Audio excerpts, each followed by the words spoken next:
많은 여성분들이 몇 달씩 건너뛰는 생리 혹은 아예 멈춰버린 생리 때문에 산부인과를 찾습니다. 그런데 검사를 해봐도 자궁이나 난소에는 특별한 이상이 없네요 라는 말만 듣고 뚜렷한 해결책 없이 발길을 돌리는 경우가 정말 많죠. 이런 원인물을 월경불순의 진짜 원인이 우리가 매일 아침 무심코 마시는 달콤한 커피 한 잔 혹은 간단히 때우는 빵이나 시리얼에 있을 수 있다는 생각 해보신 적 있으신가요? 오늘은 바로 그 이야기. 우리가 매일 아침 반복하는 아침 식습관이 어떻게 우리 몸의 호르몬 시스템을 망가뜨리고 결국 생리까지 멈추게 하는지 그 숨겨진 연결고리에 대해서 자세하게 알려드리겠습니다.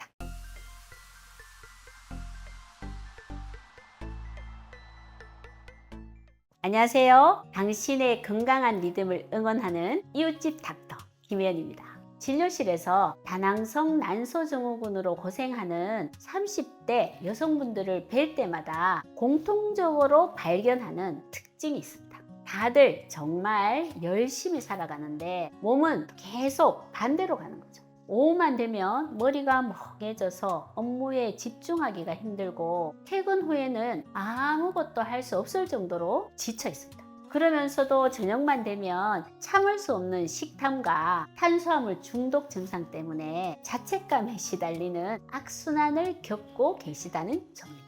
그분들의 식단 일기를 꼼꼼히 들여다보면 그 원인의 실마리가 대부분 아침 식사에 숨어 있습니다. 잠을 깨고 당장의 활력을 얻기 위해서 시럽을 듬뿍 넣은 라떼나 에너지 드링크를 마시고 입맛이 없다는 이유로 도넛이나 시리얼, 심지어 건강에 좋을 거라고 착각하는 과일 주스로 간단하게 아침을 해결하는 경우가 정말 많습니다. 간편하지만 당분 가득한 아침 식사 습관이 우리 몸속에서 하루 종일 혈당의 급격한 상승과 추락이 반복되는 혈당 롤러코스터의 스위치를 켜는 것입니다. 액상과당 음료나 정제된 빵, 흰 쌀밥 역시 우리 몸에 들어오면 혈당을 아주 빠르게 치솟게 만듭니다. 이렇게 아침 공복에 고당분 음식이 들어오면 우리 몸은 치솟은 혈당을 잡기 위해서 췌장에서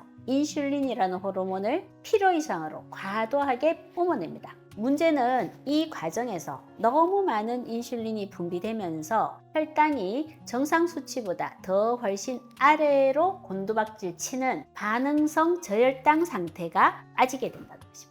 아침에 단 음료나 식빵을 먹으면 잠깐 힘이 번쩍 나는 것 같다가 한두 시간만 지나면 오히려 식은땀이 나고 막 손이 떨리면서 집중력이 흩어지고 극심한 피로와 짜증을 느끼는 현상 말이죠. 인슐린 과다 분비로 인한 반응성 저혈당의 전형적인 증상입니다.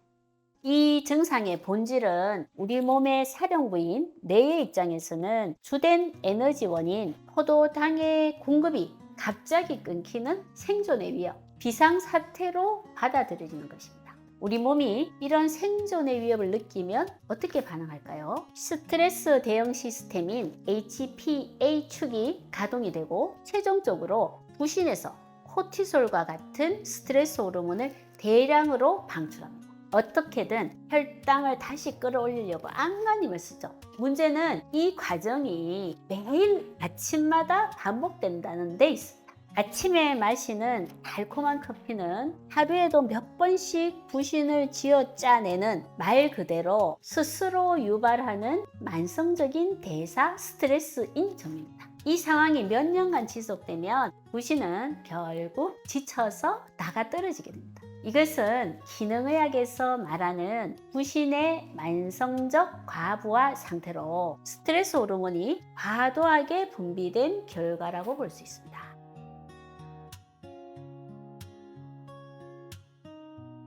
여기서 가장 중요한 질문이 나옵니다. 부신이 지치는 것과 생리가 멈추는 것이 대체 무슨 상관일까요? 우리 몸에는 아주 중요한 생존 우선의 법칙이 있습니다. 생존의 위협을 느끼는 비상사태에서는 당장 급하지 않은 기능인 생식 기능의 스위치를 스스로 꺼버리도록 설계되어 있는 거죠. 더 직접적인 원리도 있습니다. 우리 몸의 모든 호르몬은 프레그네놀론이라는 공통의 재료에서 만들어집니다. 그런데 만성 스트레스로 코티솔을 계속 만들어내야 하는 상황이 되면 우리 몸은 생존이 먼저니까 이 재료를 전부 코티솔을 만드는 데 써버립니다. 결국 생리 주기를 유지하는 데 필수적인 여성 호르몬을 만들 재료가 부족해지는 현상이 생기는 거죠. 실제로 진료실에서 이명이나 불면증, 아토피와 같은 문제의 근본 원인을 계속 찾아가 보면 그 끝에 호르몬의 불균형이 자리 잡고 있는 경우가 정말 많습니다.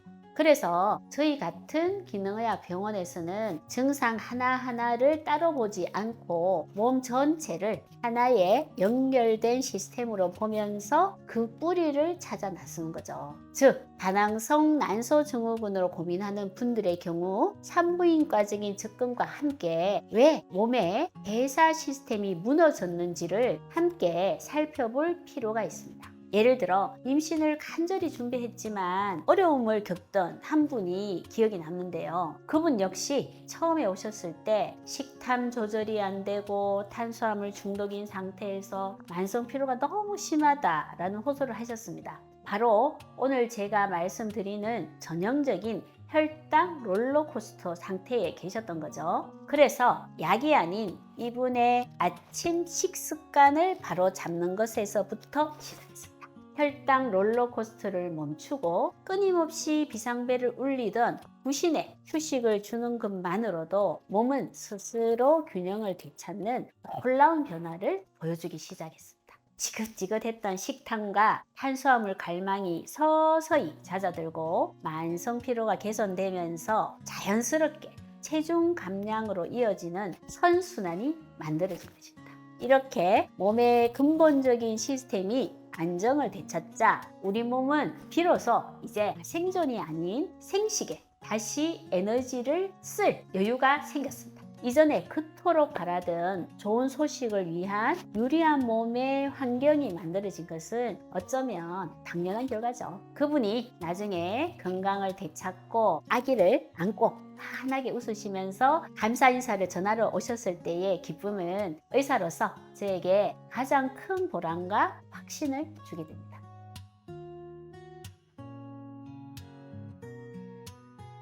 그렇다면 이 악순환의 고리를 끊고 호르몬 주권을 되찾기 위해 우리는 뭘 해야 할까요? 딱 두 가지만 강조해서 말씀드릴게요. 첫 번째, 커피를 마시는 시간을 바꾸세요.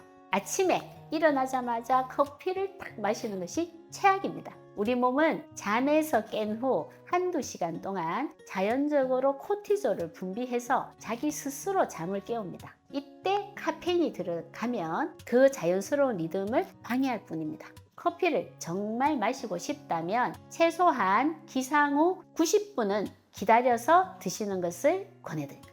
두 번째, 아침 식사를 설탕이 아닌 단백질과 지방으로 시작하세요. 예를 들면 계란과 그릭 요거트가 있겠죠. 여기에 아보카도나 견과류와 같은 건강한 지방 그리고 섬유질이 풍부한 채소를 함께 곁들여 주세요. 물론 사람마다 체질과 몸 상태가 다르기 때문에 어떤 음식을 어떤 비율로 먹어야 하는지에 대해서는 좀 더 깊이 있는 접근이 필요할 수 있습니다.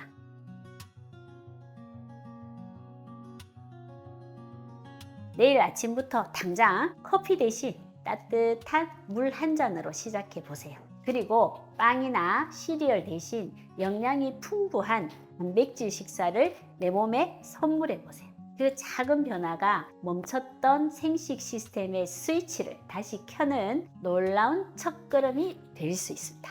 여러분의 건강한 리듬을 되찾는 그날까지 이웃집 닥터 타임에버리원 김혜연이 함께하겠습니다. 감사합니다.